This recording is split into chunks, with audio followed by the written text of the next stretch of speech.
why we should keep the patient in surgical ICU for first 24 hours.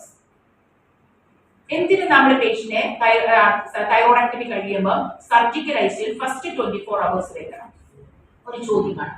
എന്തെങ്കിലും ഒരു there are 3 reasons behind that. ഒരെണ്ണമെങ്കിലും ഓർത്തിട്ടൊന്ന് പറയാനായിട്ട് പറ്റുന്നുണ്ട്? അല്ല, bleeding ഒന്ന് reason. After thyroidectomy, we must keep the patient in surgical ICU. Why? Because we must connect the patient to cardiac monitor to assess whether there is any cardiac dysarrhythmias.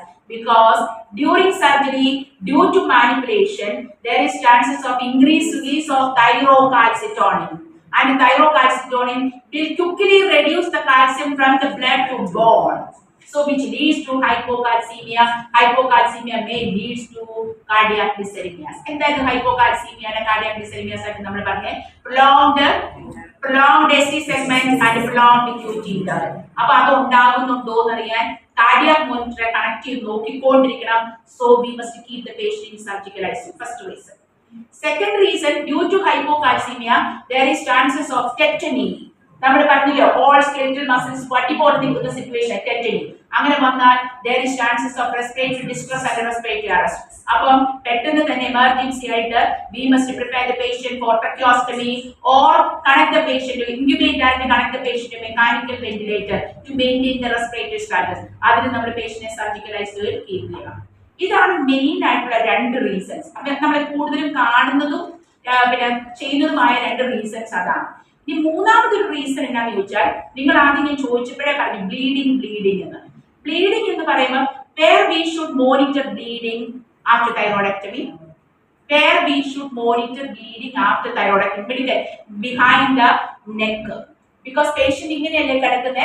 So ഇവിടെ thyroid എന്നാൽ bleeding എന്ന് പറയുന്നത് പുറകോട്ട് ഒഴുകിയിട്ട് under the നെക്കിലായിരിക്കും connect ചെയ്യുന്നത്.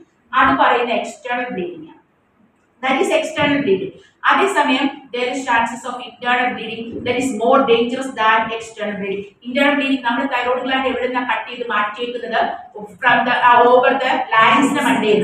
അപ്പൊ അങ്ങനെ വരുമ്പോൾ due to ആ കട്ട് ചെയ്ത് റിമൂവ് ചെയ്തപ്പം അവിടെ there is chances of hematoma formation which may compress internal bleeding, hematoma formation which may compress the larynx, airway block ആയി പോകാനുള്ള ചാൻസ് ഉണ്ട്.